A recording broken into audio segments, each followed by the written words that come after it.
आदि गुरु शंकराचार्य जी द्वारा सृजित वाक्यवृत्ति नामक ग्रंथ के माध्यम से इस भागवत आश्रम में हम सब बैठकर स्वाध्याय कर रहे हैं।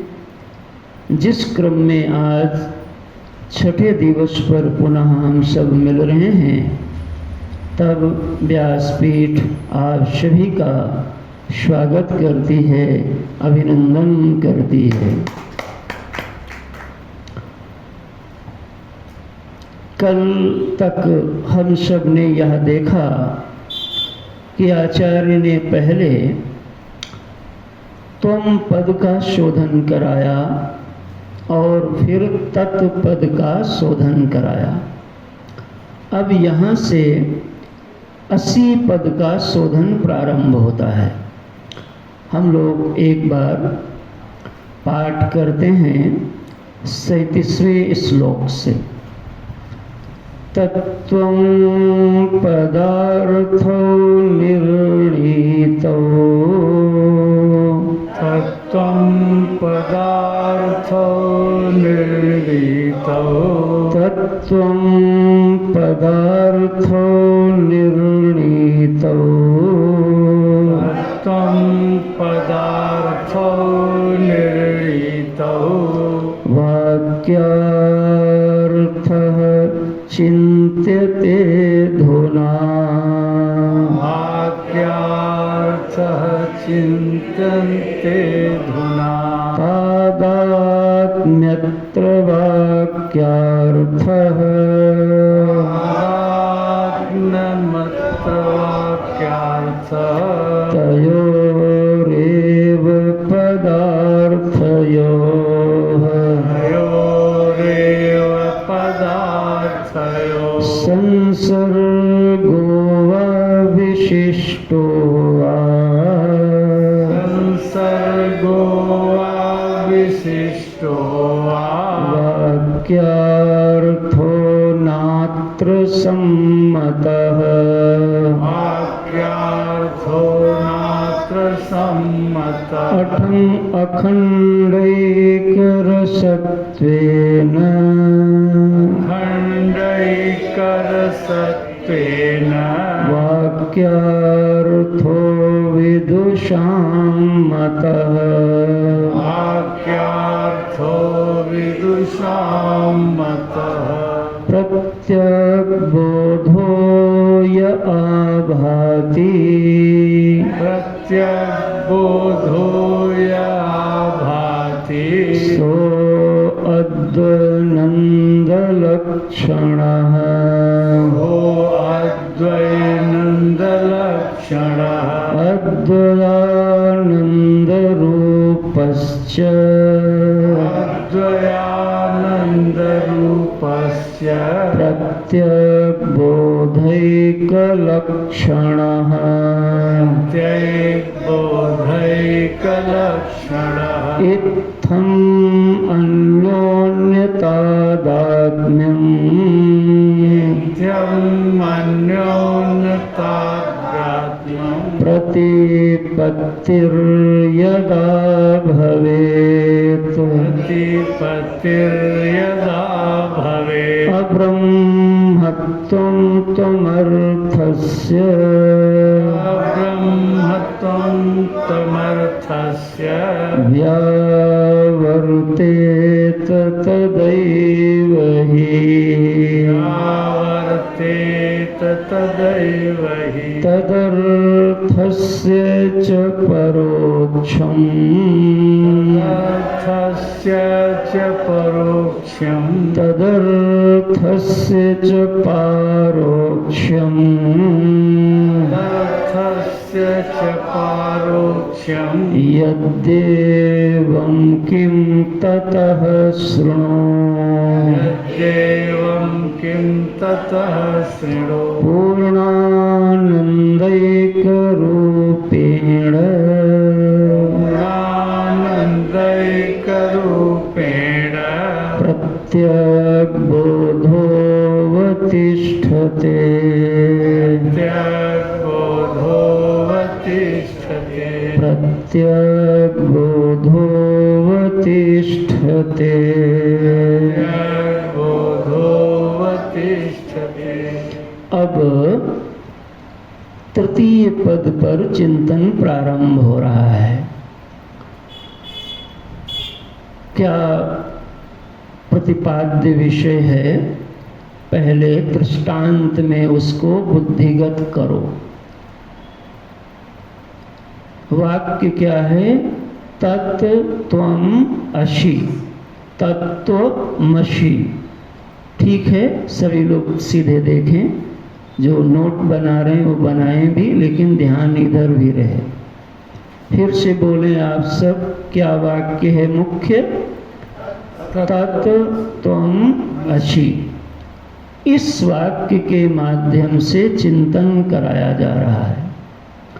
इसका अर्थ है तत् माने वह और तुम माने तुम, असि माने है, एकत्व बताने के लिए। तुम वही हो, तुम वही हो। कौन वही हो? तो यानी कोई है। इस वाक्य से यह ध्वनित हो रहा है कि कोई एक इकाई है, जो एक इकाई दूसरी इकाई को खोज रहा है। और मानो कोई प्रज्ञावान पुरुष उसको समझा रहे हैं कि तुम वही हो।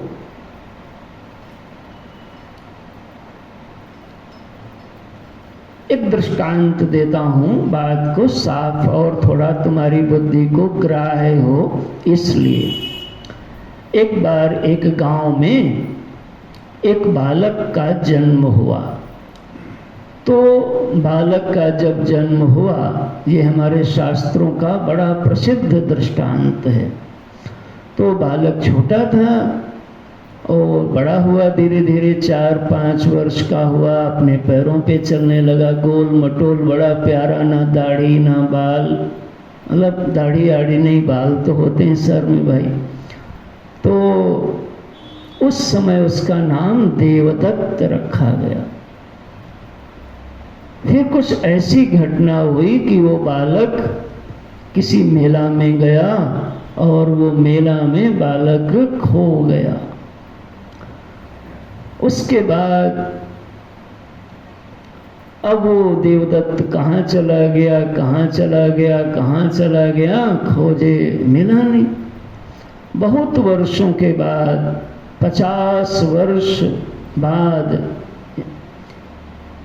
एक बार गांव में एक व्यक्ति आया। अब पहले वो देखा का क्या था, तुमने बालक देखा था, और यह 50 वर्ष उसके बिछुड़ने की हो गई। तो उसके शरीर की उम्र इस समय लगभग कितनी होगी? 55-56 वर्ष। तो जब आया तो दाढ़ी बाल सब पक गए, बड़ी बड़ी दाढ़ी है, शरीर मोटा लंबा चौड़ा है। गांव में जो पहचानने वाले लोग भी थे वो भी सब गुजर गए होंगे। एक आदि व्यक्ति थे जिन्होंने उस बालक देवदत्त को देखा था। तो बाकी लोगों ने ये कथा तो सुनी थी कि कोई देवदत्त नाम का बालक था, हमारे यहाँ का बड़ा सुंदर बालक था, और एक बार खो गया। तो आज वो जब व्यक्ति आया, पुरुष आया, तो उन्होंने, जो बड़े बुजुर्ग थे, उन्होंने ग्रामवासियों से परिचय कराया। कहा ये जो पुरुष दिख रहे हैं सो अयम देवदत्तः। सो वो जो देवदत्त तुमने देखा था, ये वही देवदत्त हैं। अब कैसे जानोगे? क्योंकि दोनों का रूप अलग है, दोनों की सामर्थ्य अलग है, दोनों के विचार अलग हैं, दोनों का प्रभाव अलग है। तो दोनों का प्रभाव अलग है, सब कुछ अलग अलग दिखाई पड़ रहा है, व्यवहार भी अलग दिख रहा होगा। फिर भी कोई बता रहा है सो अयम देवदत्तः, ये वही देवदत्त है। वैसे ही तुम जिसको खोज रहे हो उसके बारे में आचार्य बताते हैं तत् त्वम् असि।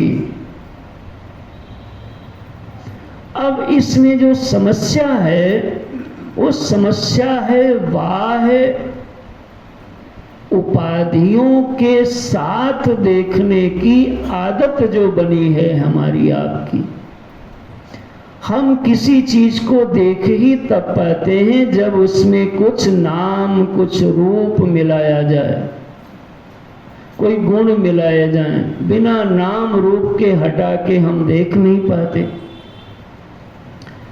और जब नाम रूप पर दृष्टि डालोगे तो दोनों में एकता कदापि नहीं संभव होगी। और उस दृष्टि से एकता नहीं भी है, ध्यान रखना। वो सर्वज्ञ हैं और जीव अल्पज्ञ है। वो सर्वत्र हैं। ये सब उपाधि की दृष्टि से परिचय है, ध्यान रखना। तो पहले यहाँ पर तुम पद के शोधन में इस बात को यदि तुम्हें स्मरण होगा और होना चाहिए, बार बार तुम्हारे नाम और तुम्हारे रूप, तुम्हारे इंद्रिय के व्यवहार, तुम्हारे मन के व्यवहार, तुम्हारी बुद्धि के व्यवहार से तुमको पृथक बताया गया कि तुम इनके दृष्टा हो, अवभाषक हो, जानने वाले हो। जैसे देह का घट का दृष्टा घट से भिन्न है, वैसे ही देह का दृष्टा देह से भिन्न है। जैसे घटावभासको दीपः, जैसे घट का अवभास कराने वाला दीपक घट से भिन्न है, वैसे देह का अवभाषक जो चेतन है वह देह से भिन्न है। ये बातें बार बार बताई गई। किसके विषय में? हाँ, तुम के बारे में, आपके बारे में बताई गई। फिर तत् के बारे में, उनके बारे में क्या बताया गया? कुछ ये भी तो याद करो, तभी तो मिलान कर पाओगे। उनके बारे में बताया गया था कि निरस्त संसार दोष, जितने संसारगत दोष हैं वो सब उनमें नहीं है। जैसे देह धर्म, देहगत दोष, मनगत दोष, बुद्धिगत दोष, ये तुम में नहीं है। तुम्हारे होंगे, तुम नहीं हो भाई, इतना तो पहले मानो। तो उसके बाद क्या बताया गया कि वो सर्वज्ञ हैं, ईशत्व उनमें है। ये सब बातें आपने पढ़ी हैं तो थोड़ा इन पे मनन बना रहना चाहिए। और सर्वप्रियतमः, उन्हीं को सबसे अधिक प्रेम यह वही करते हैं, उन्हीं से करते हैं। भाषा जब बोली जाती है तो बड़ी अजीब लगती है महाराज। अब वही करते हैं, उन्हीं से करते हैं, उन्हीं को करते हैं। कैसी बातें लगती। हमें ने ढूंढा, हमें ने ढूंढा, हमें को पाया, हमें ने पाया, हमें मिले हैं। कुछ समझ में आ रहा है? हमें ने ढूंढा, हमी को पाया, हमी ने पाया, हमी मिले हैं। हमी हैं ठाकुर, कहीं सुनाना नहीं ऐसे ही है। हमी हैं ठाकुर, हमी हैं मंदिर, हमी हैं ठाकुर। ये आचार्य की वाणी है, हम तो दोहरा देते हैं। हमी हैं ठाकुर, हमी हैं मंदिर। तो इस प्रकार से यह खोज का प्रारंभ हुआ और अब मिलान किया जा रहा है। सो अयम देवदत्तः, तुम वही हो जो उनके लक्षण बताए गए, पहले उसको अच्छी तरीके से बोध में लीजिए और अपने लक्षण बोध में लीजिए, फिर दोनों को मिला लीजिए। जानत तुम ही हो जाई। तो उस मिला तो तब पाओगे जो पहले लक्षणों का स्मरण हो, बोध हो, श्रवण हो। देखो इसी के लिए सारा जो समय लगता है वो इन्हीं सब कामों में लगता है। गुरुदेव का वचन है कि ज्ञान होने में देर, फूल मसलने में देरी है, लेकिन ज्ञान होने में देरी नहीं लगती। तो देरी किस बात में लगती है? देरी लगती है इन सब चीज़ों की तैयारी में, चित्त की निर्मलता में। चित्त यदि हमारा कलुषित होगा, मलिन होगा, तो ये बात बैठेगी नहीं, ये बात समझ में जल्दी आएगी नहीं। ये मलिन चित्त का क्या अर्थ होता है, इसको भी समझो। कई बार हम लोग मन मलिन है ये सब बातें बोलते रहते हैं, कहते रहते हैं, लेकिन समझते नहीं उसका अर्थ। मलिनता का अर्थ इतना ही है कि जब हमारा मन विषयाकार कारित हो जाए, विषयों के आकार से आकारित हो जाता है, विषय रूप लेता है और विषय रूप देखता है और विषय रूप अपने को मानता है। नहीं समझ में आया?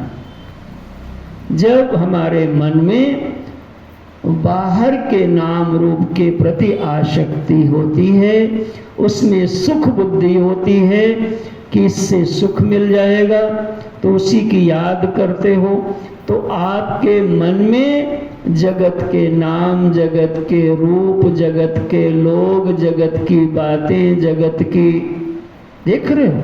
तो जब ये सब चीजें मन में बैठी होंगी तो आपका मन संसार के आकार से आकारित हो जाता है, संसाराकार कारित हो जाता है। और जैसे ही संसार, और ये भी ध्यान रखना, जैसा सोचोगे वैसा ही तुम्हें दिखने लगेगा और वैसे ही तुम बन भी जाओगे। इसलिए मेरे लाल, हे मेरे प्रभु, सबसे पहले तो बढ़िया बढ़िया सोचो, अच्छा अच्छा सोचो। जो आदमी ये सोचता है कुछ नहीं हो सकता, आप यकीन मानो उसके जीवन में कुछ नहीं हो पाएगा। जो ये सोचता है नहीं कुछ भी हो सकता है, वो इंसान कुछ भी कर सकता है। जो आदमी ये सोचता है मैं आनंद में हूँ, चारों तरफ से कृपा बरस रही है, आनंद मिल रहा है, आप सोच के देखिए थोड़े दिनों तक। और जो व्यक्ति दुख की बात अधिक करता है, देखो उसके आसपास दुख का घेरा घिर जाता है। तद्भाव भावितः ध्यायतो विषयान् पुंसः संगस्ते सुपजायते संगात् संजायते कामात् क्रोधोऽभिजायते क्रोधाद् भवते सम्मोहः सम्मोहात् स्मृति विभ्रमः स्मृतिभ्रंशाद् बुद्धिनाशो बुद्धिनाशात् प्रणश्यति। हमारा मन शुद्ध जैसे ही हो जाएगा तो वैसे यह जो तत्व और त्वम पद के विषय में बताई गई बातें हैं वो हमारी बुद्धि को, मन को समझ में आने लग जाती हैं। और नहीं आती हैं तो उसके पीछे एकमात्र कारण को स्वीकार करना कि अभी हमारा हृदय और निर्मल करने की जरूरत है। इसलिए जो निर्मल करने के साधन हैं, कर्म धर्म, इनको कभी नहीं छोड़ना और इनको निरंतर करते रहना। पूजा पाठ, गंगा स्नान, बड़ों का आदर, इन सब बातों को जब करोगे तब महाराज आपके जीवन में धीरे धीरे यह बात खुल जाया करती है। मनो हि दुविधम प्रोक्तम शुद्धम च अशुद्धमेव च अशुद्धम काम संकल्प शुद्ध काम विवर्जितम।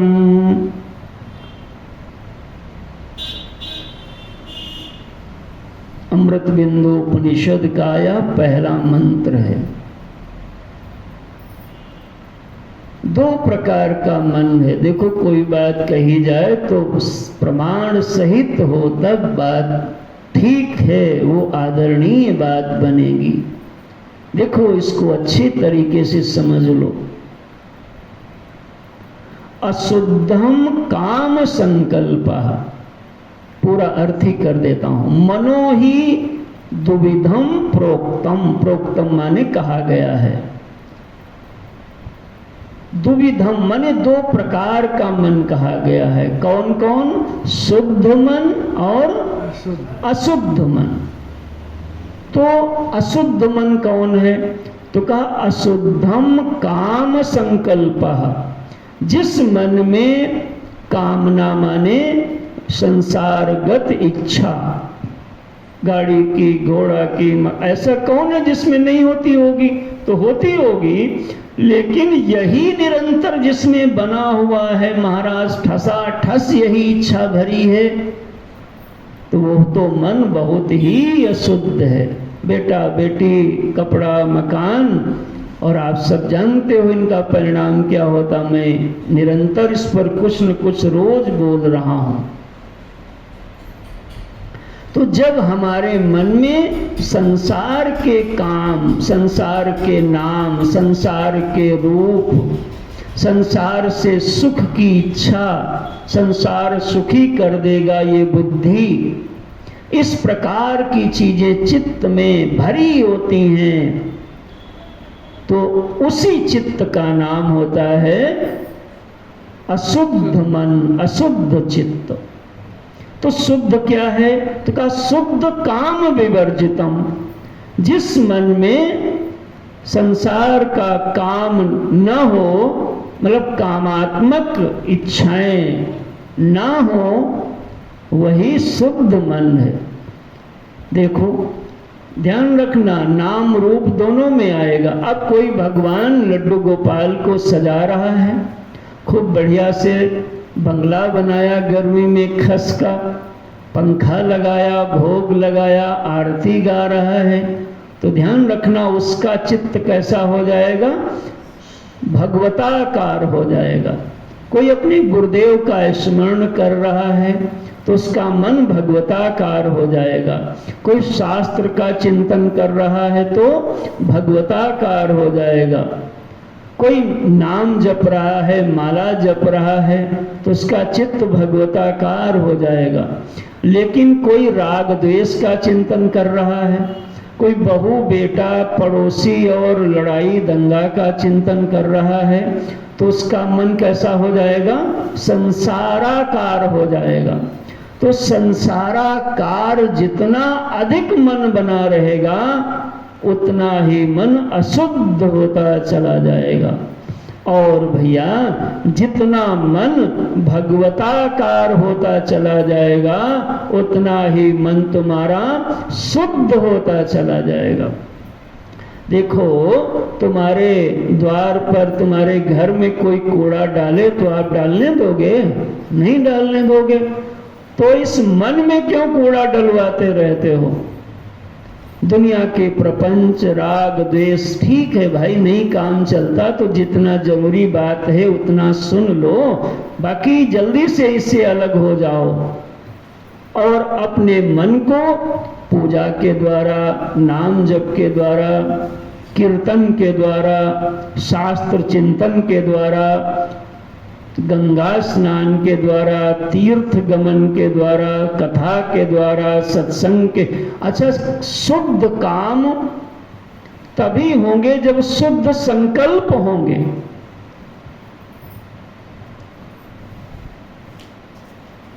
अशुद्धम काम संकल्पः, जिसके मन में संसार के संकल्प, काम के संकल्प हो रहे हैं वही मन अशुद्ध है, और जिस मन में राम के संकल्प हो रहे हैं वही मन शुद्ध है महाराज।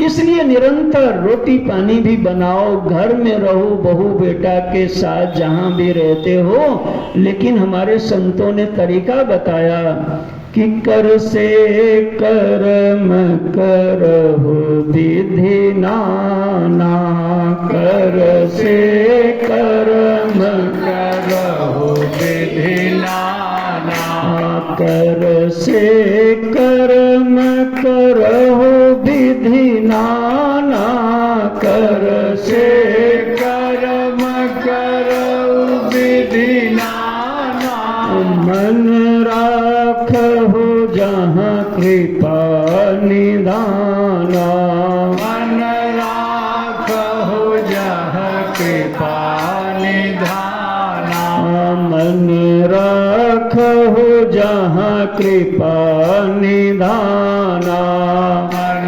राखहु जहाँ कृपा निधाना। देखो भैया, संसार में साधु संत भी धरती पर ही रहते हैं, मठ मंदिर घर आश्रम में ही रहते हैं, रोटी दाल वो भी खाते हैं, स्नान वो भी करते हैं, आवश्यकता पड़ने पे आवागमन प्रवृत्ति निवृत्ति उनके भी जीवन में होती है। लेकिन धीरे धीरे अभ्यास बनाया, अभ्यास के कारण वह दुनिया में दिखाई पड़ जाएंगे, ट्रेन में, बस में, खेत में, खलिहान में, लेकिन उनका मन धीरे धीरे अभ्यास कर लिया है कि मन भगवान में रमा करता है। इसलिए आदत बनाइए, झाड़ू लगाइए, मन भगवान में जोड़े रहो। और मैं क्या तुमको बताऊं, ये दुनिया में तुम्हारा कोई नुकसान नहीं है और कोई लाभ नहीं है। भगवान जिसको भूल गए वही सबसे बड़ा नुकसान है, और भगवान जिसको याद है वही सबसे बड़ा लाभ है। बाकी तो एक सपना है भाई, बचपन सपना हो गया, कोई पैसा ज्यादा कमा लिया सचिव जी, और कोई कम कमाया तो कौन सी आफत हो गई, दाल रोटी सब खा रहे हो ना भाई।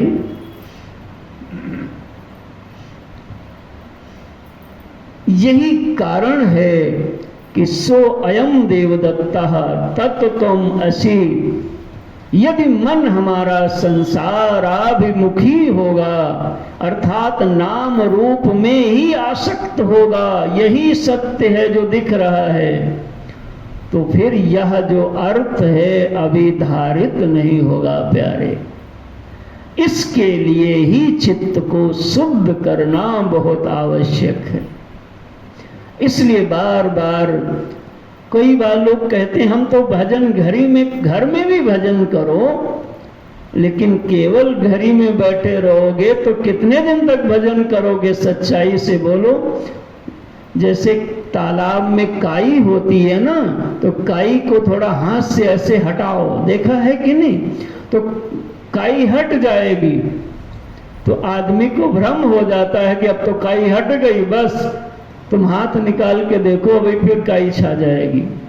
ऐसे ही बिना संत रूपी डंडा, संत रूपी हाथ को निरंतर संसार में पकड़े रहो तो तुम्हारी काई हटी रहेगी, और उनको छोड़ दोगे तो चारों तरफ से माया मोह घेर लेगा महाराज आपको, बड़े बड़ों को घेर लेता है। इसलिए बिना संत काहू नहीं पाई, इसलिए यह बनेगा नहीं। संतों के पास, ग्रंथों के पास मंदिर जाओ, गंगा नहाने जाओ, गाय की सेवा करो, गोविंद की सेवा करो, यह सब वो साधन है जिससे तुम्हारा मन काम संकल्प से धीरे धीरे बचेगा और राम संकल्प का अभ्यासी हो जाएगा।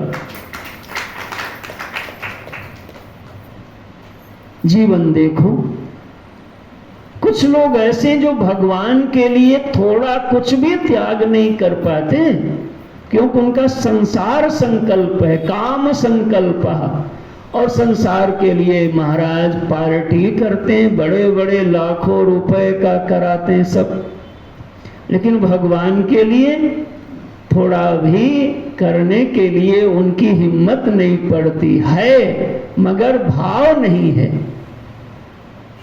देखो, तो शुद्ध मन और अशुद्ध मन, ये दो चीजें समझाई जा रही हैं। जिस मन में काम का संकल्प है वही अशुद्ध मन है, और जिसमें राम का संकल्प है वही शुद्ध मन है।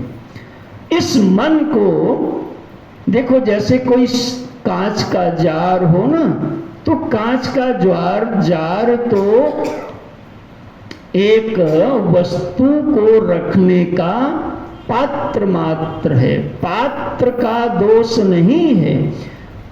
पात्र में वस्तु कैसी रखे हो, उस पात्र में विष रख दो तो विषैला कहलाएगा, और अमृत रख दो तो आदरणीय हो जाया करता है।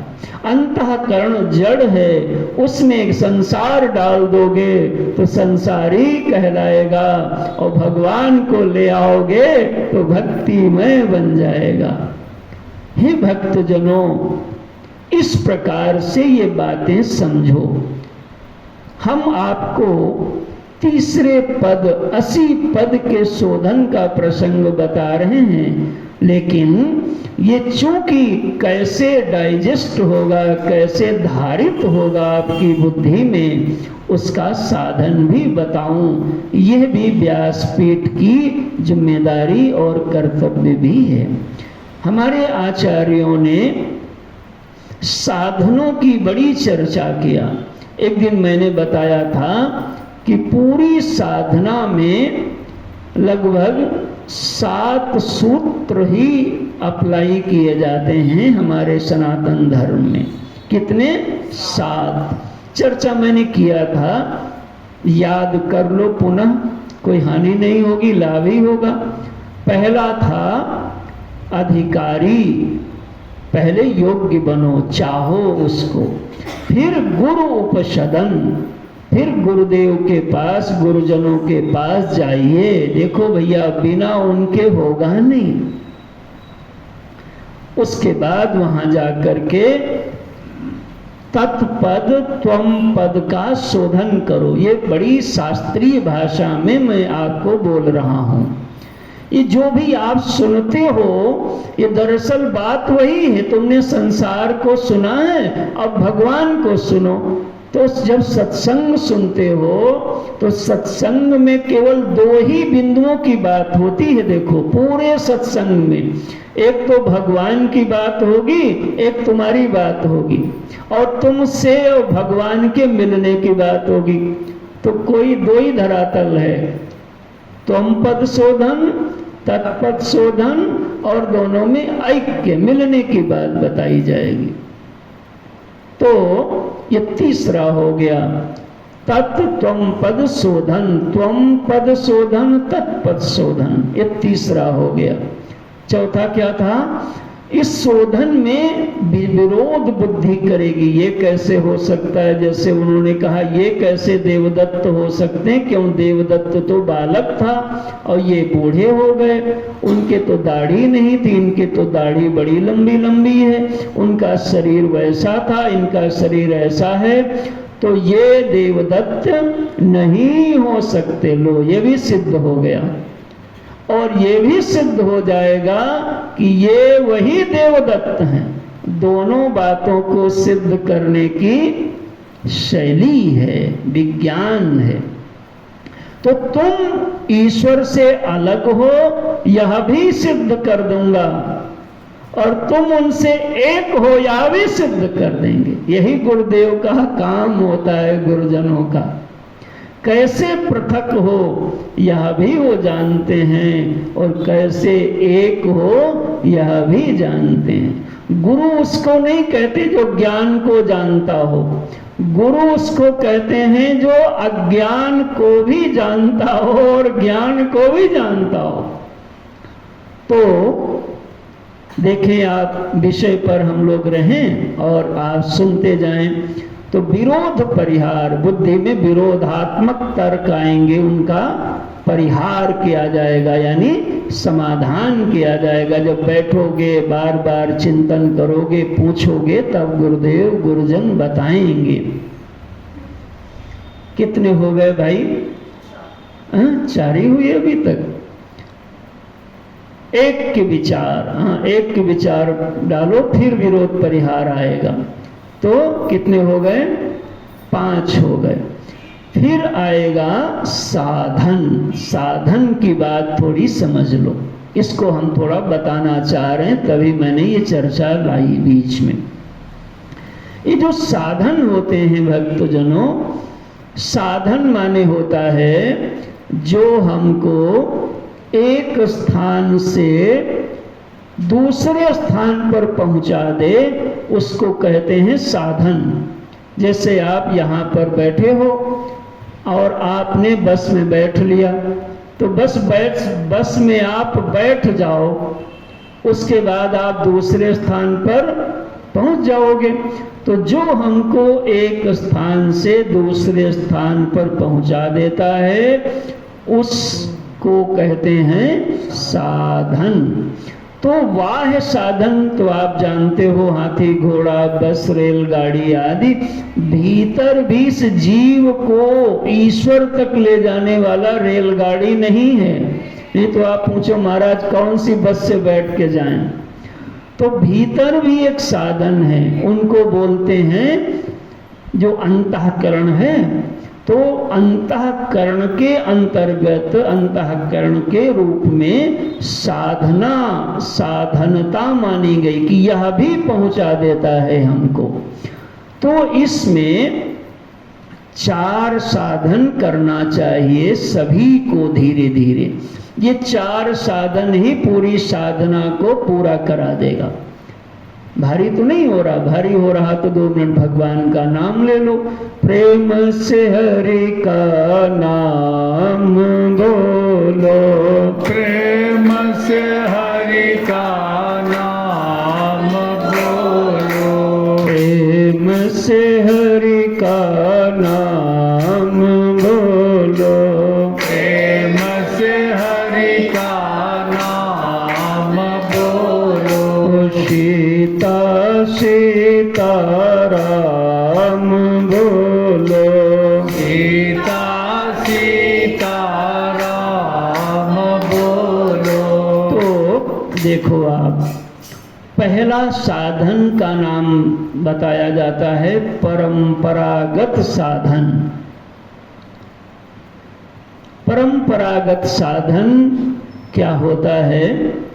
तो कहा कि जो जिस कुल, जिस जाति, जिस स्थान विशेष में हमारा जन्म हुआ है, उसके अनुसार जो हमारे घर परिवार की परंपराओं में जो व्यवस्था है हम उसका पालन करें, इसका नाम होता है परंपरागत साधन।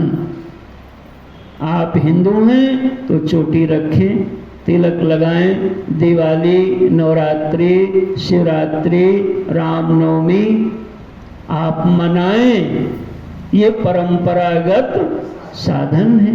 कोई परिवार में आपकी पूजा होती होंगी, पितृपक्ष आएगा तो आपके घर में पूर्वजों को श्राद्ध किया जाए उनके लिए। पूर्णमासी को दान निकाला जाए, अमावस्या को कुछ दान करो, एकादशी व्रत करो, भगवान की घर में पूजा हो, कैसा घर बने। देखो अब सब बातें इसमें सम्मिलित कर लो।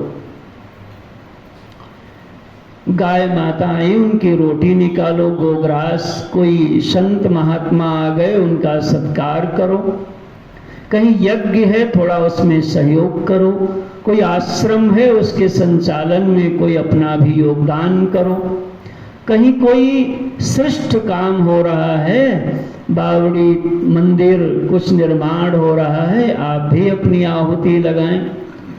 देखो ये सब काम मिल करके एक साधन कहलाएगा जिसका नाम है परंपरागत साधन। कोई व्रत होता है, अब पढ़े लिखे लोग तो कहते हम तो ज्यादा पढ़ लिख गए तो अपनी परंपराओं को ही नहीं मानते हैं। भगवान ये कैसी पढ़ाई है, कितना पढ़ लिख जाओ बेटा बेटियां, लेकिन व्रत जो हैं उनको करो, उनको मानो। तो यदि ये तुम नहीं कर पाओगे तो आगे नहीं बढ़ पाओगे। देह से मोटे हो जाओगे, वो रोटी से बढ़ती है, लेकिन ये जो शुद्ध अंतःकरण की प्राप्ति है ये रोटी खाने से नहीं होगी भैया, ये परंपरागत साधनों के परिपालन से होगी। सास ससुर की सेवा करो, पति का आदर करो, घर में प्रेम से रहो, झूठ नहीं बोलो, समय से जगो। देखो कितनी सारी बातें हमने बता दी आपको। तो इस प्रकार से जब जो हमारा लौकिक परंपरा है, लोक परंपरा है, धर्म है, दान है, तीर्थ है, व्रत है, उसका हम पालन करें।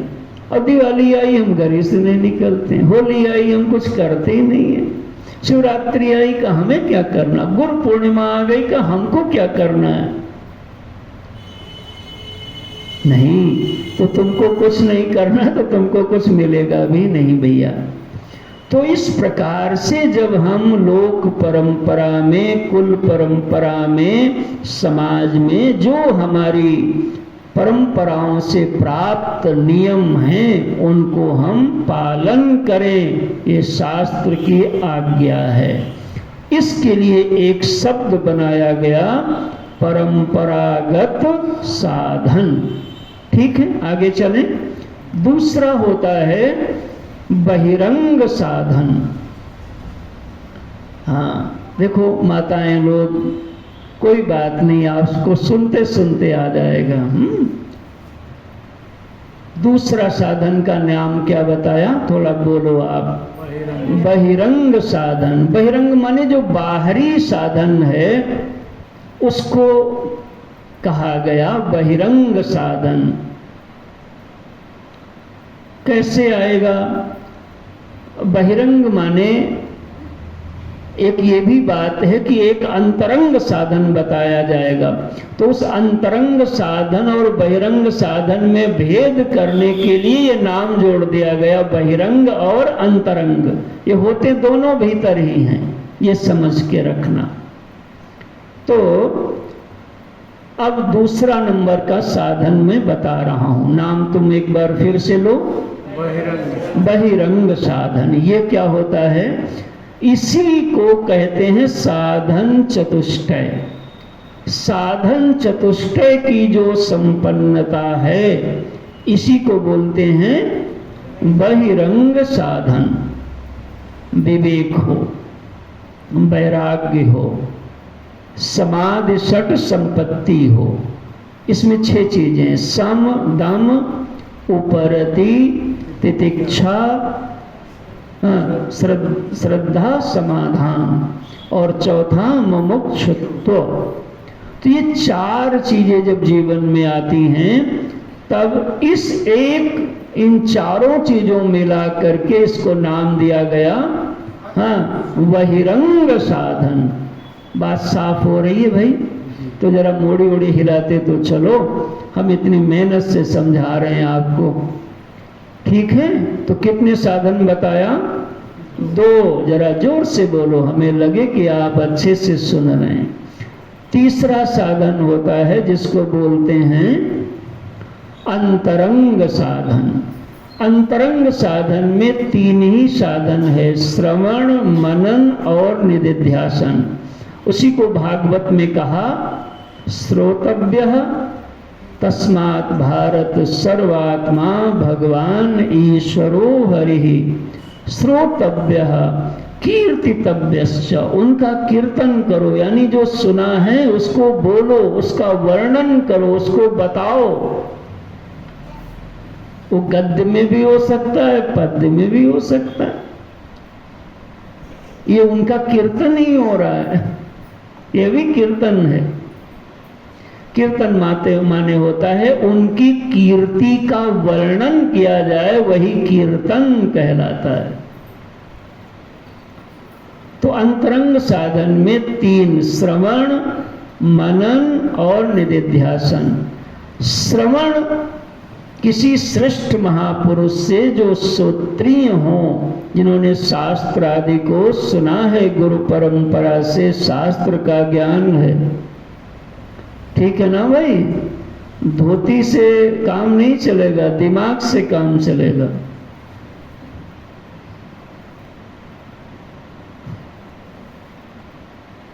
श्रवण, श्रोत्रिय ब्रह्मनिष्ठ महापुरुषों के माध्यम से बने श्रवण हो। फिर जो सुना है उस पर जाके मनन किया करो, बुद्धि को बार बार घुमाओ, फेरो। इससे रोटी बनाते हो ना, तो अब तो रोटी गैस पे ही सेकते हो, तो उस पर भी चलानी पड़ती जल्दी जल्दी, है ना भाई? ठीक है ना? और जरा सा नहीं चलाओगे तो जल जाएगी।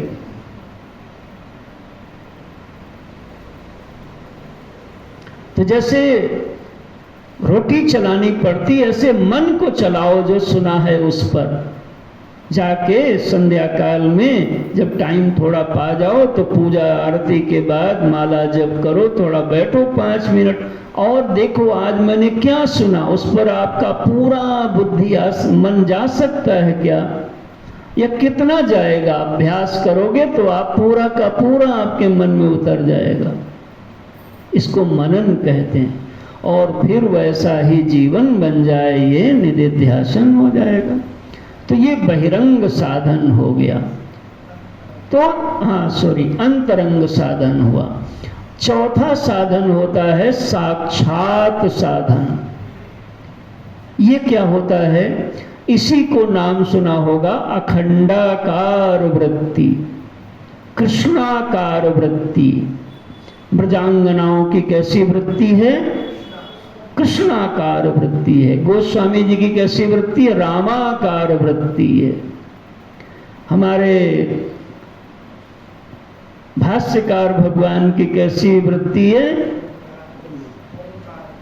ओंकाराकार वृत्ति है, चिन्मय दृष्टि है, चैतन्य दृष्टि है, चिन्मात्र विस्तारितम। एक ही बात है। ऐसे ही तो इसको अखंडाकार, अखंडाकार मतलब इसमें टूट ना हो, खंड ना हो, ऐसी वृत्ति बन जाए कि वह वृत्ति निरंतर प्रवाहित होती रहे। जैसे कभी कभी संसार के विषयों में कहीं कोई मन ज्यादा लग जाए तो देखो मन फिर हटते नहीं महाराज, बार बार वही याद आएगा, बार बार वही याद आएगा। तो इसी को तुम दृष्टांत बना लो। ऐसे ही भगवान से, सत्संग से, और जो तुम्हारा स्वरूप बताया जा रहा है उस समझ से बना लो कि उस वृत्ति में खंड आने ही ना पाए, माने टूटने ना पाए। निरंतर उसी वृत्ति में जीवन बना रहे। उपेक्ष नाम रूपे द्वय सच्चिदानंद तत्परः समाधिं सर्वदा कुर्यात् हृदये अथवा वही। चाहे आंखें बंद हों और चाहे आंखें खुली हों। अभी तक तुमने माला पर नाम जपा है, अब नाम रूपों पर नाम जपिए। हर रूप को देखिए, हर नाम को देखिए। इसका मतलब ये नहीं कह रहा हूं कि माला न जपिए भाई, लोग बड़ी जल्दी गलत ही अर्थ ले लेंगे। वो भी जपिए, लेकिन यह भी अभ्यास बनाइए। जिधर देखता हूं उधर तुम ही तुम हो।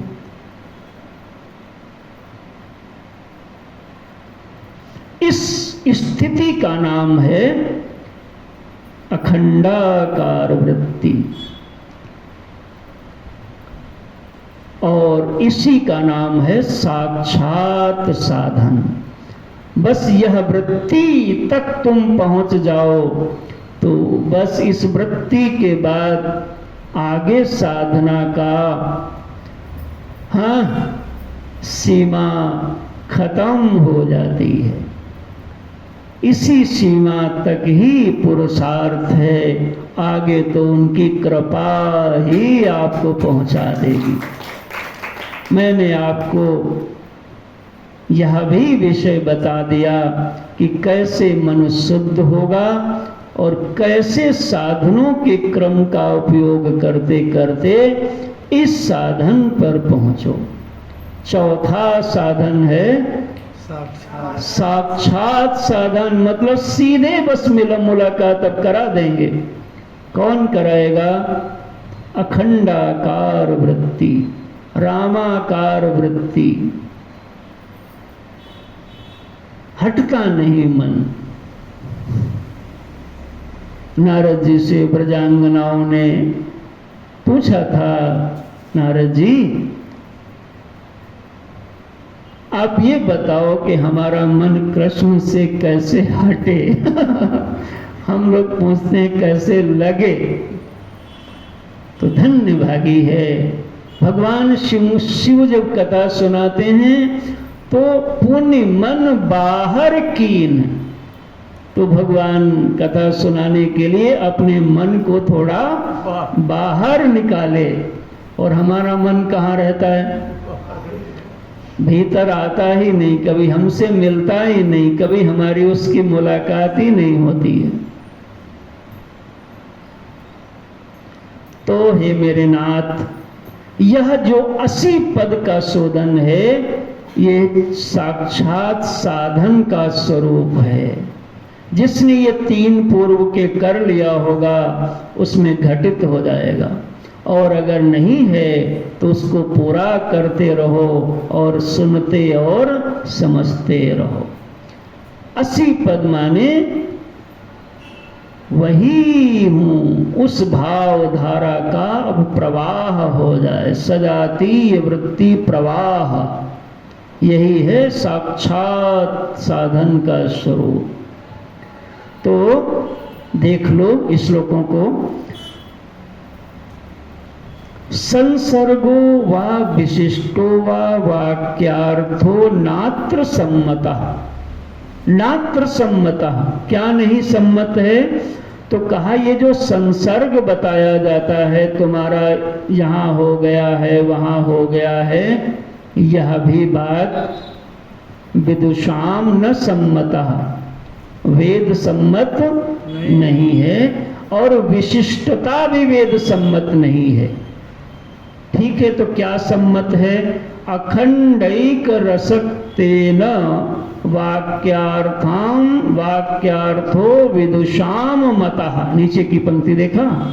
विदुषाम माने विद्वान पुरुषों के द्वारा, सत्पुरुषों के द्वारा ये जो अखंड रस माने अखंडाकार वृत्ति, मैं वही हूं, इस भावधारा को श्रेष्ठ पुरुषों ने आदर दिया है, ऐसा अर्थ बनाना। प्रत्यक बोधो या आभाति, जीवात्मा के रूप में प्रकाशित होता है। देखो दोनों पदों को मिलाना है, जरा देखना तुम भाई, अगर ठीक से दोनों पद खुला होगा बुद्धि में तो मिला लोगे। जैसे जोड़ना हो दो गांठों को तो पहले दो गांठें तो हाथ में हो, नहीं तो क्या जोड़ोगे। तो एक गांठ तत्पद, एक डोरी एक सिरा, गांठ ना बोलो, एक छोर बोलो, एक छोर तत्पद, अब एक छोर तुम पद, अब उसको मिलाना है। तो पहले दोनों छोर तो आपके हाथ में हो, उसके मैंने कई दिन शायद मैंने बोला उस पर है, तो अब आपका पुरुषार्थ कितना रहा है आप उसको देखें। मैं आगे बढ़ता हूँ। प्रत्यक बोधो या आभाति सो अद्वयानंद लक्षण। आहा, प्रत्यक बोध माने, प्रत्यक माने होता है, इधर देखो, प्रत्यक माने जो सबसे पास में होता है उसको बोले प्रत्यक। सबसे पास में क्या है? आंख, कान, बाल, होंठ, जीभ नहीं, सबसे पास में तुम ही हो बस, और सब तुमसे दूर है। ये हाथ बहुत दूर है, कभी कभी ये हिलते नहीं है, हम ही नहीं हिला पाते होता है ना भाई, कभी देखा है? लेकिन तुम तब भी होते हो,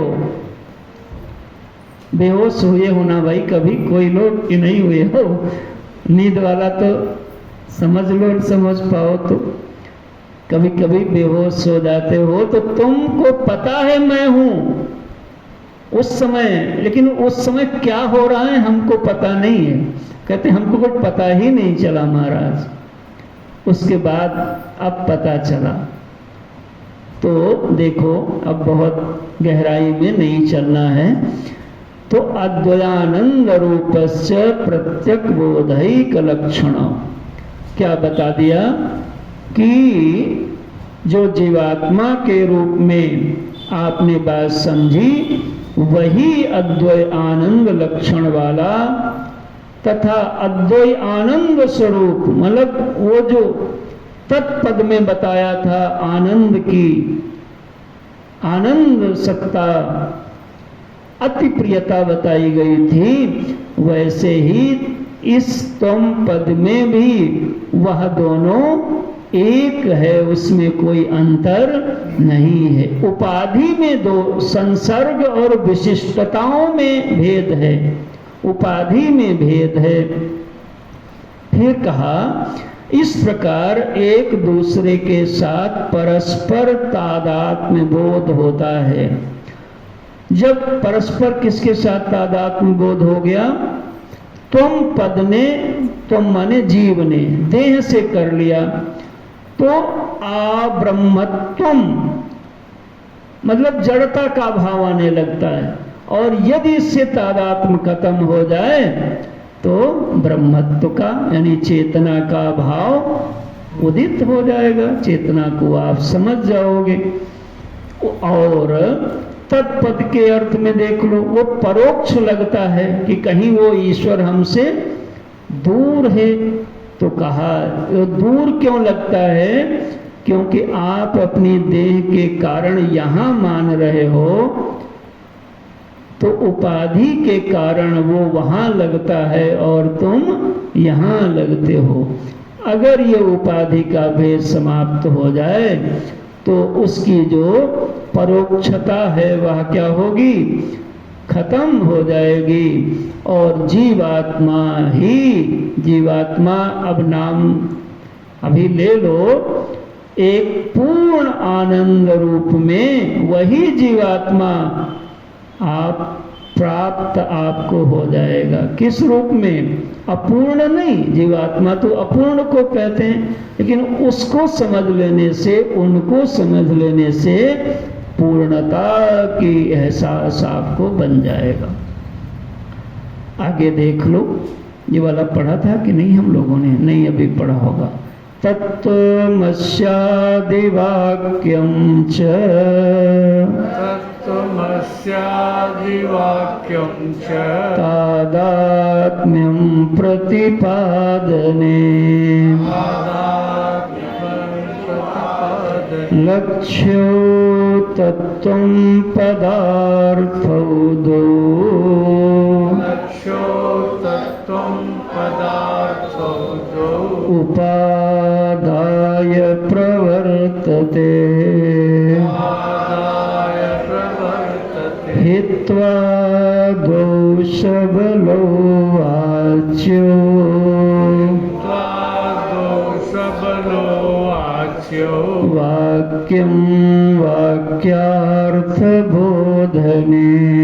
वाक्यं वाक्यार्थबोधने यथा प्रवर्तते अस्माभिः यथा प्रवर्तते अस्माभिः तथा व्याख्यातमादरात् व्याख्यातमादरा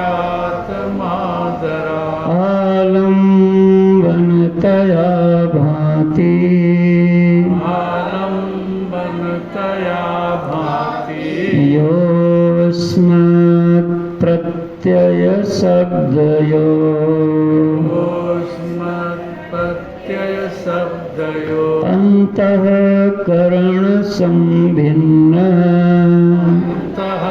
करणसम्भिन्न बोधं सात्वं पदाभिधः सात्वं पदाभिधः मायोपाधिर्जगद्योनिः मायोपाधिर्जगद्यो सर्वज्ञत्वादिलक्षणः सर्वज्ञत्वादिलक्षणः परोक्ष सबलः सत्याद् परोक्ष सबलः सत्यात् आत्मकः तत्पदाभिधिः आत्मकः तत्पदाभिधिः प्रत्यक परोक्षतैकस्य परोक्षतैकस्य अप्रत्यक परोक्षतैकस्य परोक्षतैकस्य सद्वितीयत्वपूर्णता द्वितीयत्वपूर्णता विरोध्यते यतस्तस्मात् विरुध्यते यत्तस्मात् लक्षणा संप्रवर्तते क्षणा संप्रवर्तते। अभी इतनी बात समझनी है कि वह ईश्वर और यह जीव, इसमें दोनों में उपाधि दृष्टि से महान भेद है। ईश्वर ईश्वर है और जीव जीव है। ईश्वर सर्वज्ञ है, सर्वसमर्थ है, कर्म फल दाता है, ईश्वर है, शासक है। और जीव जीव जीव है, अल्पज्ञ है, एकत्र है, अल्प समर्थ है। लेकिन उस दृष्टांत को याद रखो कि एक राजा के रूप में और एक भिखारी के रूप में दो लोग रोल कर रहे हैं सिनेमा में। लेकिन ध्यान रखना, जब वो राजा बनता है तो राजा राजा है और भिखारी तो राजा और भिखारी में कभी भी अभेद नहीं हो सकता। क्या होगा? भेद होगा, अलग अलग दोनों हैं। लेकिन यदि राजा अपने राजत्व को, उसके सब चीज़ों को त्याग दे और भिखारी भिखारित्व की चीज़ों को त्याग दे, तो दोनों आदमी रह जाएंगे, पुरुष मात्र हैं। क्योंकि भिखारी की उपाधि से आदमी ही भिखारी दिख रहा है और राजा की उपाधि से आदमी ही राजा दिख रहा है। वैसे ही वह चेतन, वह ब्रह्म सत्ता माया की उपाधि से ईश्वर शब्दवाच्य है और अविद्या की उपाधि से जीववाच्य है। अविद्या जिस आश्रय में रहती है उसको मोहित कर देती है, विमोहित कर देती है, लेकिन माया जिस आश्रय में रहती है उसको मोहित नहीं करती, विमोहित नहीं करती। इसलिए जीव बंधन में है और ईश्वर बंधन रहित है। ईश्वर माया का स्वामी कहलाता है और हम महाराज इस अविद्या के बंधन में कहलाते हैं।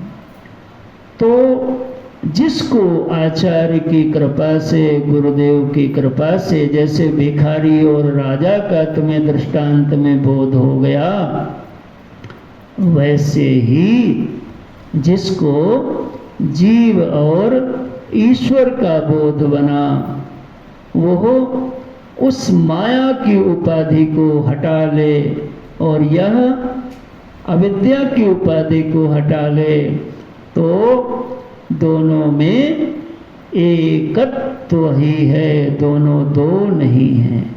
उपाधि के कारण दो हैं और निरुपाधिक रूप में एक हैं। तत्व त्वम् असि। इसको यहाँ पर बताते हैं, कहते हैं अंतःकरण में जुड़ा हुआ चैतन्य अहम बोध इस शब्द में आभाषित होता है। अहम ये, अहम ये, अहम ये।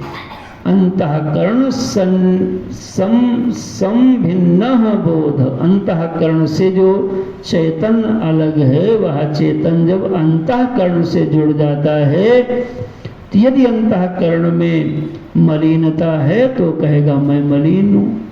देखो, अंतःकरण में दुख है तो क्या बोलेगा? मैं दुखी हूँ। और सुख आ गया तो, कुछ मिल गया तो, देखो अब आ कहीं और रहा है और हो कोई, ये माया का जरा खेल देखो।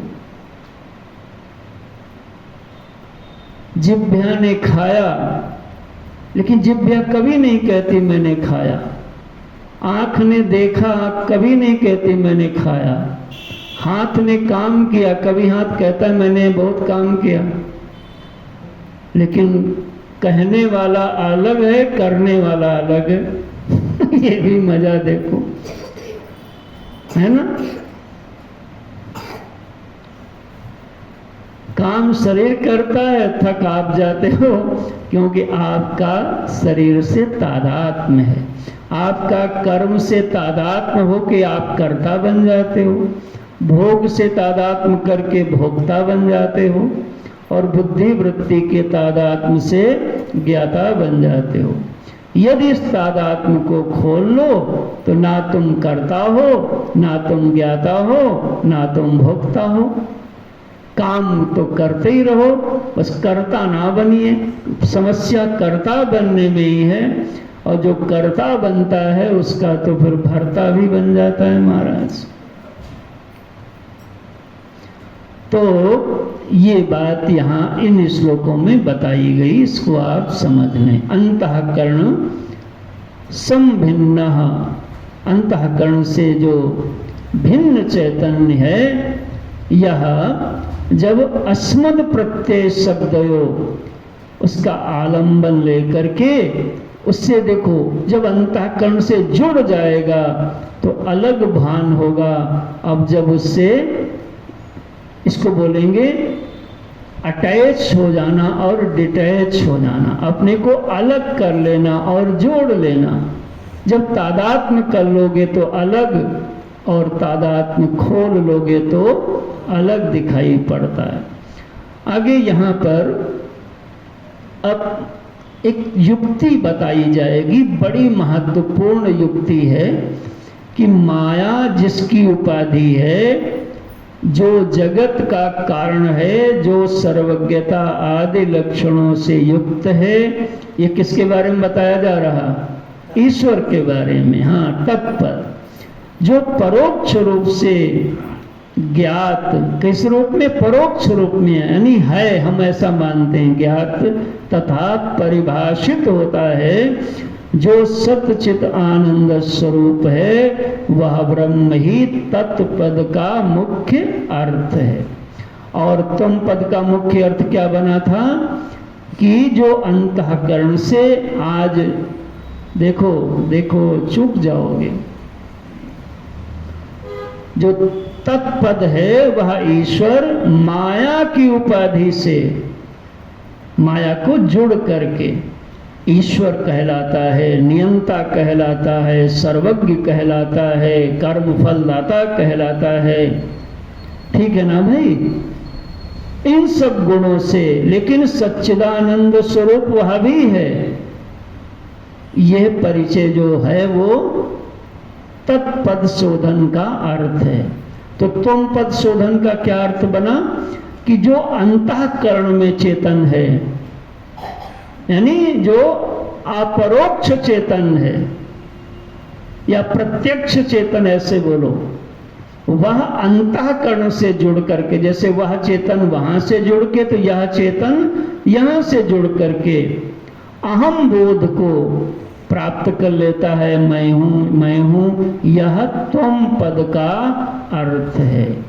तो ये अहम तत्पद त्वम पद दोनों के अलग अलग अर्थ बताए गए, फिर दोनों को मिला करके भी समझाने का प्रयास किया गया।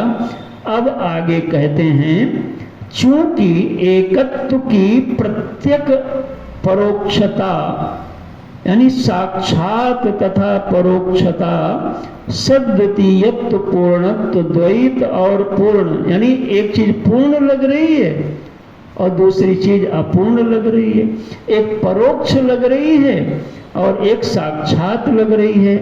तो इन दोनों में किस प्रकार से अप्रत्यक्ष, यानी दोनों कैसे एक जगह मिलेंगी, इसको बताने के लिए लक्षणावृत्ति लगानी पड़ेगी। लक्षणावृत्ति एक सूत्र है, एक युक्ति है वेदांत का, उसके माध्यम से अर्थ लगा लो तो ये बात खुल जाएगी कि दोनों किस प्रकार से एक हैं। नया शब्द यहाँ पर लाया गया, क्या शब्द है? लक्षणावृत्ति। कोई हंस रहा है महाराज देख के, हे भगवान। तो इस लक्षणावृत्ति के माध्यम से अर्थ खुल जाएगा। उस लक्षणावृत्ति की चर्चा हम कल करके